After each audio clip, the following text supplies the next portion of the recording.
जी देखिए, आज राम मंदिर का जो मुद्दा है वो इतना ज़्यादा हाईलाइट है, तो ऐसे में अगर देखिए एक सवाल ये भी है कि बीजेपी ये कह रही है और तमाम नेता ये कह रहे हैं कि भैया जिन लोगों ने चंदा दिया ही नहीं है वो लोग चंदे का हिसाब क्यों मांग रहे हैं।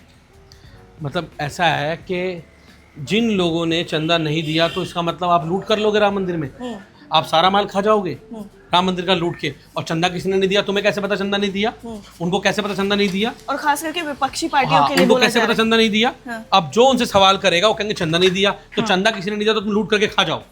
तो ये नहीं चलेगा इस देश में कि चंदा। अब ऐसे तो आप किसी गवर्नमेंट कॉन्ट्रैक्टर में जाएंगे और उसके करप्शन को उजागर करेंगे तो कहेंगे भाई तुम्हें क्या मतलब है, तुम इसको क्यों उठा रहे हो, तुम कोई अफसर हो, तुम कोई अधिकारी हो। तो ये तो ऐसा ही हुआ कि चोरी ऊपर से सीना जोरी, वही काम करने का काम आज भारतीय जनता पार्टी करने का काम कर रही है, क्योंकि वो उनकी चोरी की तारीफ तिनका, क्योंकि उनको पता है कि लूट करने का काम भाजपा राष्ट्र के लोगों ने ही किया है। सिर्फ ये मुद्दा जो है धार्मिक है क्योंकि इस वजह से इतना ज्यादा विपक्ष उठा रहा है, या अब इसमें चोरी जो है वो आस्थाओं के ऊपर की बात हो गई है? विषय देखिए, धार्मिक भावना का तो विषय है ही, घोटाले का विषय है, चोरी का विषय है। अगर चोरी तो कहीं भी अगर करप्शन होगा तो उसकी आवाज से उठेगी ना भाई। और वो भी भगवान के घर में चोरी, जिन भगवान के नाम पर आप वोट मांग के सत्ता में आए, आज आपने उनके घर में चोरी कर ली। आप सोचो ना, तो अगर आपने उनको नहीं छोड़ा तो आपने देश के बाकी संस्थानों को क्या छोड़ा होगा?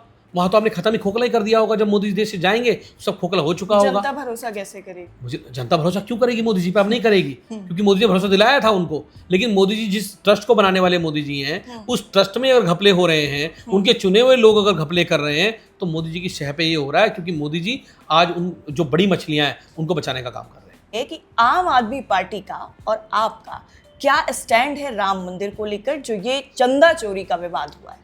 देखिए, आम आदमी पार्टी तो शुरुआत से जी 2021 में जो हमारे राज्यसभा सांसद संजय सिंह जी हैं, उन्होंने बाकायदा शिकायत दी थी कि कैसे ज़मीनों को हेरा फेरी करके लाखों रुपए की ज़मीनों को करोड़ों रुपए में खरीदने का काम ट्रस्ट ने करने का काम किया, चंपत राय एंड गैंग ने करने का काम किया, और लगातार वो इसकी आवाज़ उठा रहे थे। जी आज भी जब एसआईटी ने सबसे पहले संजय सिंह जी को बुलाया तो उन्होंने वहाँ पुख्ता उसके प्रमाण दिए कि कैसे ज़मीनों के रेटों को बड़ा चढ़ाकर खरीदने का काम ट्रस्ट ने किया, करने का काम किया। पहले भी ये आरोप लगे थे चंपत राय पर। हाँ, तो कैसे उन्होंने खरीदने का काम किया, स्पष्ट करने का काम किया।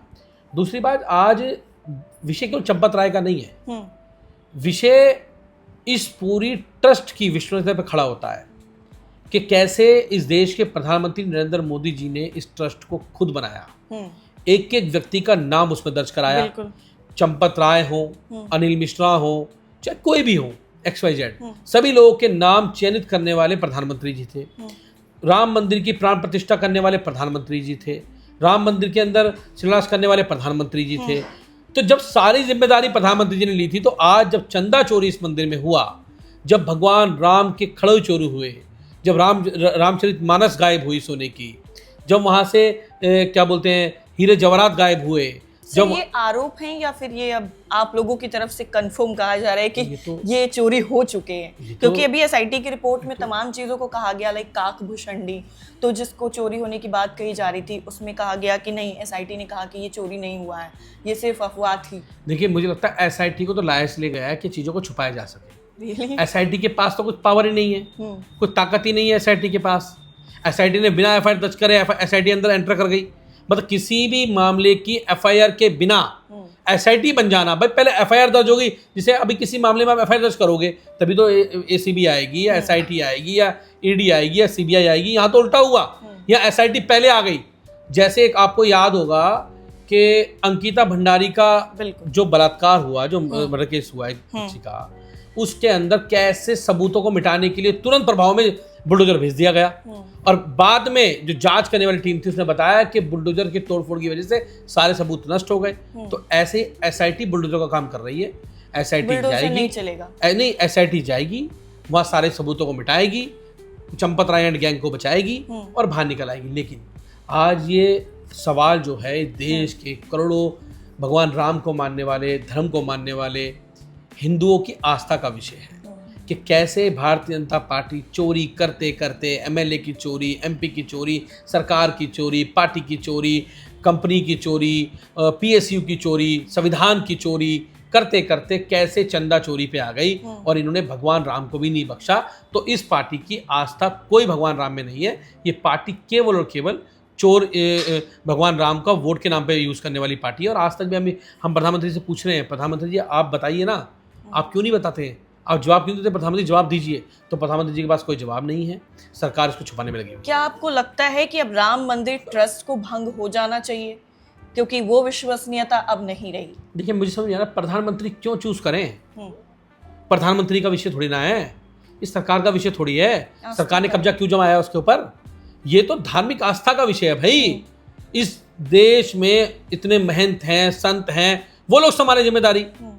ये इन्होंने इसका जो आरएसएस के लोगों को जो उसमें बैठाया हुआ है, और आरएसएस के लोग तो जहां बैठेंगे, मैं गारंटी से कह रहा हूं चैनल पे, आरएसएस के लोग जहां बैठेंगे वहां पर उसको खोखला करने का काम करेंगे। ये आरएसएस के लोग चंदा चोरी करते करते कच्छे से पेंट पे आ गए, तो ये वहीं चोरी करेंगे। इनका इतिहास है। और अभी फिर बता दूं, आप चेहरे बदल सकते हो लेकिन करतूत नहीं बदलेंगी, इनकी करतूतें वही रहेंगी। आरएसएस तो कुछ और कह रहा है। आरएसएस कह रहा है कि लोगों की भावनाओं के साथ खिलवाड़ हुआ है, हम इस पे हम अपना भी स्टैंड क्लियर करते हैं कि हम इस पे और कार्रवाई करवाएंगे कि विश्व हिंदू परिषद का हमसे कोई लेना देना नहीं है। मैं तो यही सुना भागवत जी जो कहते थे हमारा एक हाथ है विश्व हिंदू परिषद, दायां हाथ है। अब वो कह रहे हैं हमें जानते नहीं है। अरे भाई किसको बेवकूफ बना रहे हो आप लोग, किसको बेवकूफ बना रहे हो? तुमने इस देश की सारी संवैधानिक संस्थाओं को बर्बाद कर दिया और तुमने राम मंदिर भी नहीं छोड़ा। तो तुम्हारे लिए भगवान राम में तुम्हारी कोई आस्था नहीं है। और आस्था होती तो इनके राष्ट्रीय अध्यक्ष के जब सम्मान के लिए कहेंगे ना, भगवान बजरंग बली को भाजपा का झंडा देके उनके स्वागत में नचाया जा रहा है। वीडियो बहुत ऐसे लोग हैं ये। प्रधानमंत्री जी भगवान हनुमान जी की पतंग बना के उड़ाते हैं, ऐसे गिरे हुए लोग हैं ये लोग। इनसे मैं बात करूं धर्म के नाम पे, कोई इनके पास धर्म की विचारधारा नहीं है। ये लोग केवल राजनीति के लिए उपयोग करते हैं। और बिल्कुल आरएसएस के लोगों की, अंधभक्तों की बिल्कुल भावना आहत नहीं होंगी इस बात को देखते हुए, क्योंकि अभी तक ऐसा कुछ भी देखने को मिला भी नहीं है। जैसा आपने कहा कि भावनाएं आहत नहीं हुई हैं।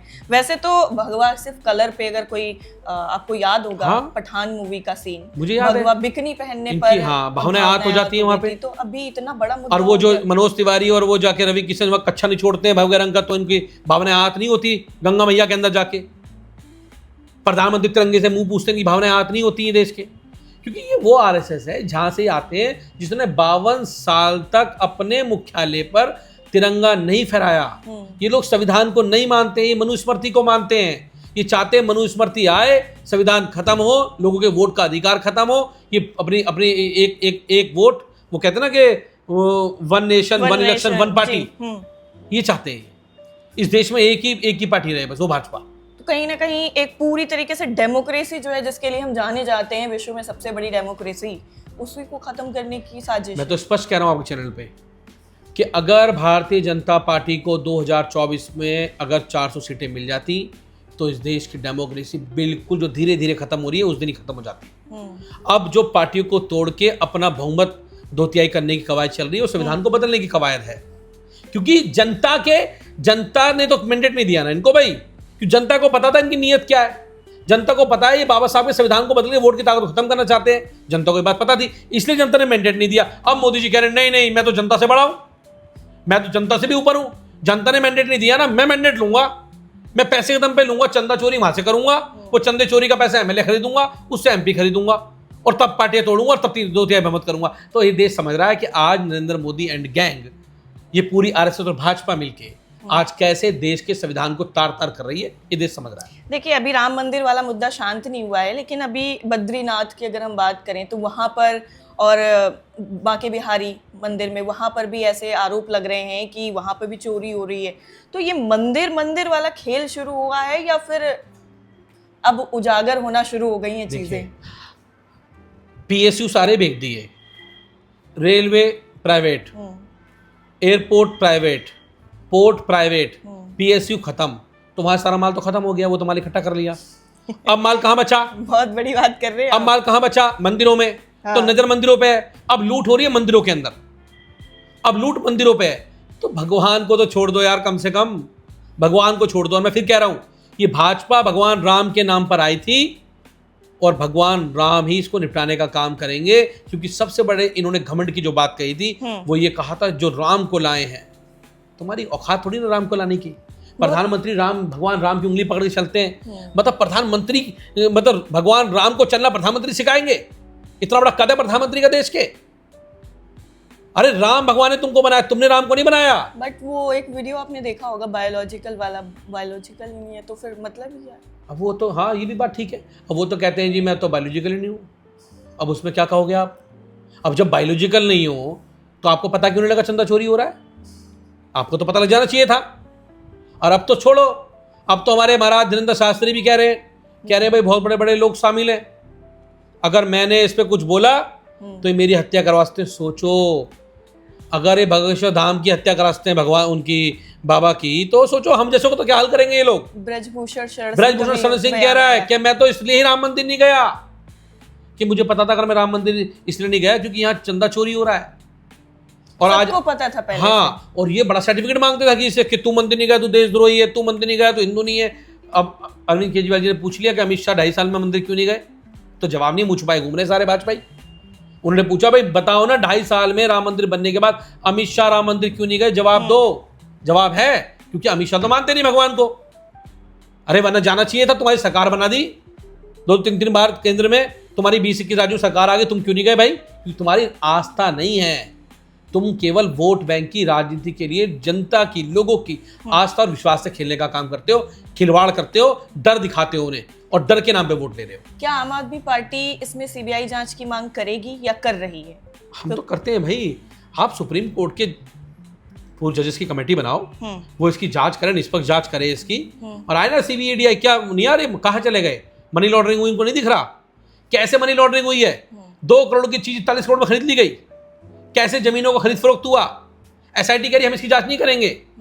मतलब एसआईटी ये देख रही है कि इसमें सामान का चला गया, एसआईटी नहीं देख रही कि 2 करोड़ की जमीन 41 करोड़ में 2 दिन बाद क्यों खरीद ली गई। एसआईटी को इससे मतलब नहीं है। ईडी क्यों नहीं आ रही है, इसमें मनी लॉन्ड्रिंग हो रही है। और ये मनी लॉन्ड्रिंग ऐसी नहीं है, मैं गारंटी दे रहा हूं, अगर मनी लॉन्ड्रिंग के तार खुलेंगे तो मनी लॉन्ड्रिंग के तार जो पार्टियों को तोड़ा गया, जो एमपी एमएलए खरीदे गए, ये मनी लॉन्ड्रिंग मंदिर के पैसे से सीधी वहां पहुंची है। सीधा कनेक्शन है, सीधा कनेक्शन है। आप जांच करा लो, निकलेगा, सीधा कनेक्शन निकलेगा कि जितने एमपी एमएलए 100-150 करोड़ में खरीदे गए, वो सारे का सारा कनेक्शन वहां से आएगा, वहां जुड़ेगा। अगर मान लीजिए तमाम जो आरोप लग रहे हैं वो सही साबित हो जाते हैं, तो आपको क्या लगता है कि क्या कार्रवाई होगी और आप कैसी कार्रवाई की उम्मीद कर रहे हैं? देखिए, भारतीय जनता पार्टी और कार्रवाई की उम्मीद तो करना मुझे लगता है कि बहुत ऐसे लोगों को, क्योंकि ये ना इन पे फर्क नहीं पड़ता। आज नीट का एग्जाम लीक हो गया, पेपर लीक हो गया, बच्चे आत्महत्या कर रहे हैं, प्रोटेस्ट कर रहे हैं, ये उनको देशद्रोही बता देते हैं। प्रोटेस्ट के दौरान भी तो कई पेपर लीक हुए ना। हाँ, तब भी हो गया, उनको देशद्रोही बताए थे। इनके पास एक सर्टिफिकेट है, भाई अगर तुमने चंदे का हिसाब मांगा, तूने पैसे दिए थे, मैंने पैसे नहीं तो लूट कर ले, मैंने पैसे नहीं तो लूट कर ले, चल भाई नहीं दिए, जिन्हें दिए उससे ले ले हिसाब। और किससे नहीं लिए तुमने यार, किससे नहीं लिए? वो कहाँ है कच्चे वाले, हाफ कच्चे वाले, जो गली गली जाके जिन्होंने लोगों से राम मंदिर के लिए वो चावल दे के पैसे मांगने का काम किया था, इन्विटेशन दिया था। जहां 11 मिले 11 लेके गए, जहां 1100 मिले 1100 लेके गए, जहां 11 लाख मिले 11 लाख लेके गए। हर घर ने दिए, हर व्यक्ति ने दिए, भाजपाइयों को नहीं दिए, भगवान राम के नाम पे दिए। लेकिन मैं बता दूं आपको, लूट तो उस समय शुरू हो गई थी जिस समय पैसे, आप सोचो ना भाई, एक संस्था जिसका रजिस्ट्रेशन नहीं, जिसका बैंक अकाउंट नहीं, अरे सारे तुम ही ईमानदार घूम रहे हो इस देश में कि तुम घर घर जाके पैसे इकट्ठे करोगे और ईमानदार से जमा करा दोगे उसको। कह रहे हमको जरूरत मैं ऐसे कई आरएसएस वालों को जानता हूं जिनके पास राम मंदिर बनने से पहले, चंदे लेने से पहले उनके घर छप्परों के होते थे, आज वो कोठियों में रह रहे हैं। कहां से आया पैसा उनके पास भाई?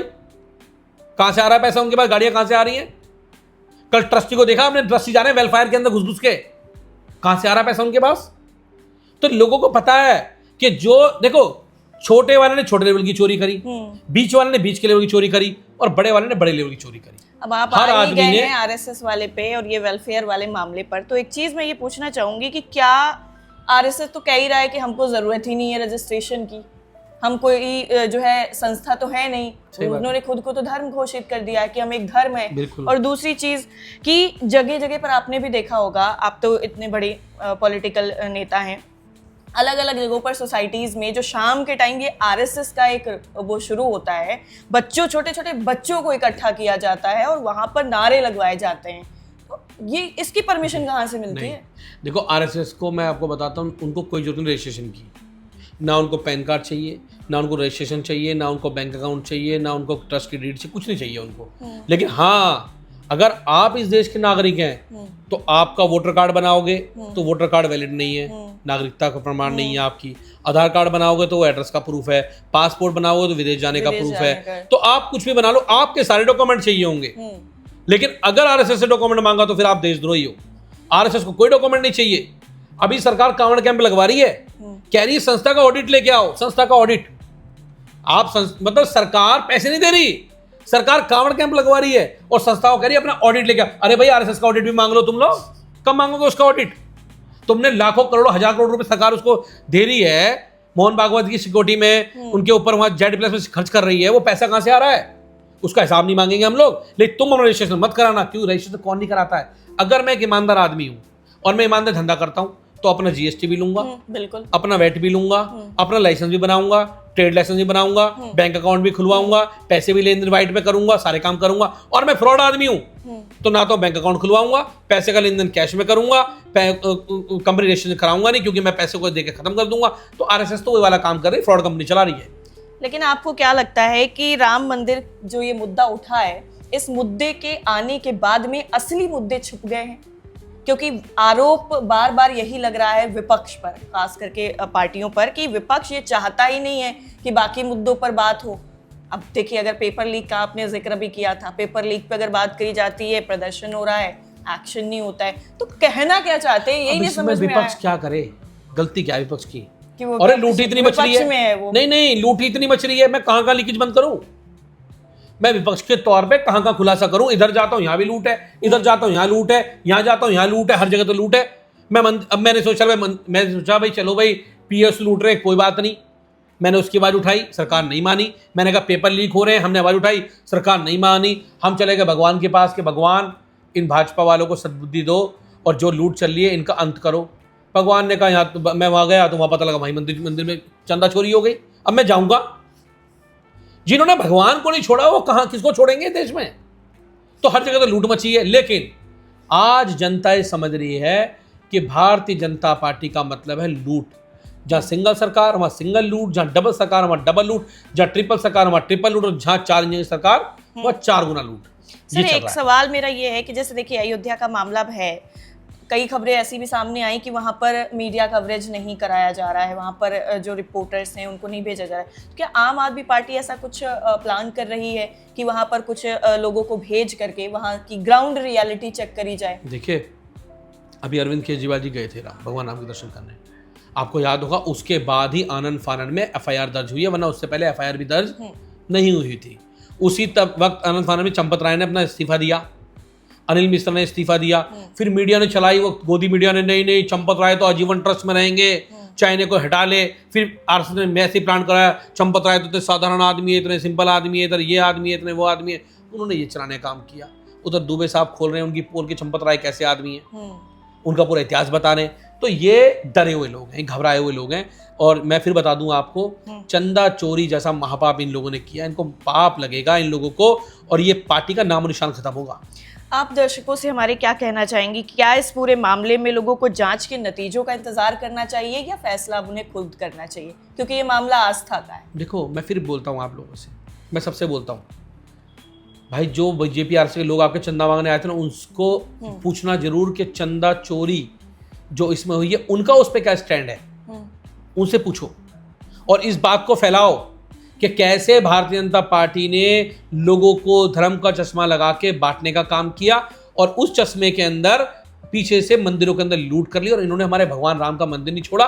तो सोचो ये बाकी जगह कितने बड़े बड़े घोटाले हुए होंगे इस देश के अंदर, अगर राम मंदिर ट्रस्ट को इन्होंने छोड़ा तो सोचो ये बात। सर, एक बात और ये भी मैं क्लियर आपसे जानना चाहूंगी कि देखिए ये इतना बड़ा मुद्दा है, तो क्या सिर्फ और सिर्फ आम आदमी पार्टी इस पर अपना स्टैंड क्लियर कर रही है, या पूरा विपक्ष मिल करके उसको एक बड़ा ऐसा आंदोलन करना चाहिए, या फिर बड़ा कुछ प्रोटेस्ट नहीं प्लान करना चाहिए? मैं तो कह रहा हूँ कि बिल्कुल इस पे तो प्रोटेस्ट भी कर रहे हैं लोग, इस पे बातचीत भी कर रहे हैं, और हम जनता के बीच में भी जा रहे हैं इस मुद्दे को लेके। और जनता ना खुद जुड़ी हुई है इस मुद्दे से, क्योंकि उनका डायरेक्ट जुड़ाव का मुद्दा है।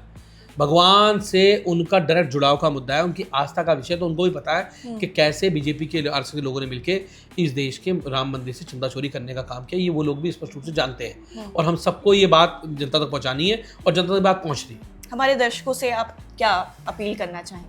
मैं तो बस यही कहना चाहता हूँ कि जिन्होंने भगवान राम के मंदिर में चोरी करी है, ऐसे लोगों को बख्शना मत भाई। ऐसे लोगों को सबक सिखाना है और सबक आपकी वोट की ताकत सिखा सकती है। इनको सबक जरूर सिखाना, क्योंकि इनको एक घमंड हो गया है कि सत्ता में आजीवन रहेंगे, इनको हटा नहीं सकता।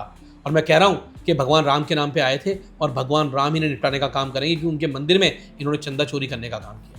बहुत बहुत शुक्रिया आपका सर। जिस तरीके से राम मंदिर का भी मुद्दा है और तमाम जो सवाल थे, तमाम तरीके के जो इस वक्त लोगों के जहन में उठ रहे हैं और जनता भी इस मुद्दे को लेकर के सीधा इससे जुड़ी हुई है, क्योंकि सिर्फ और सिर्फ ये मामला चोरी का नहीं है, चंदा गबन का नहीं है, बल्कि ये सीधा आस्थाओं से जुड़ा हुआ मामला है।